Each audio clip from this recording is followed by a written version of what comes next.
সারা দেশে আয়নাঘরের সংখ্যা ৭০০ থেকে ৮০০-র মতো হতে পারে বলে জানিয়েছেন প্রধান উপদেষ্টার প্রেস সচিব শফিকুল আলম। তিনি আজ রাজধানী ফরেন সার্ভিস একাডেমিতে আয়োজিত সংবাদ ব্রিফিংয়ে এ তথ্য জানান। প্রেস সচিব জানান, সারা দেশে যত আয়নাঘর আছে প্রতিটি খুঁজে বের করতে হবে। তিনি গুম ও খুনের সাথে পতিত স্বৈরাচার শেখ হাসিনা সহ আওয়ামী লীগের নেতাকর্মীদের জড়িত ছিল বলেও জানান। তিনি বলেন, গুম এবং খুনের সাথে জড়িতদের বিচার করা হবে এবং বিচারের ক্ষেত্রে আন্তর্জাতিক মানদণ্ড নিশ্চিত করা হবে। বাংলাদেশে যত আয়নাঘর আছে প্রত্যেকটা খুঁজে বের করা হবে।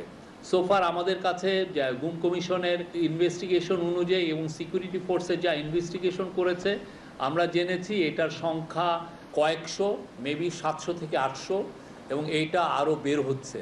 এবং এটা বোঝা যাচ্ছে যে এটা শুধুমাত্র ঢাকায় কনসেন্ট্রেট ছিল না, প্রত্যন্ত অঞ্চলেও এরকম অনেক আয়নাঘর ছিল। গুম এবং খুনের সাথে পতিত স্বৈরাচার শেখ হাসিনা ছিল, তার অর্ডারে এগুলো হয়েছে। যারা বাংলাদেশে এই গত ১৫ বছরে যারা গুম খুনের সাথে জড়িত ছিল সবাইকে খুঁজে বের করা হবে, সবাইকে আইনের আওতায় আনা হবে। এই বিষয়ে আমরা কমিটেড।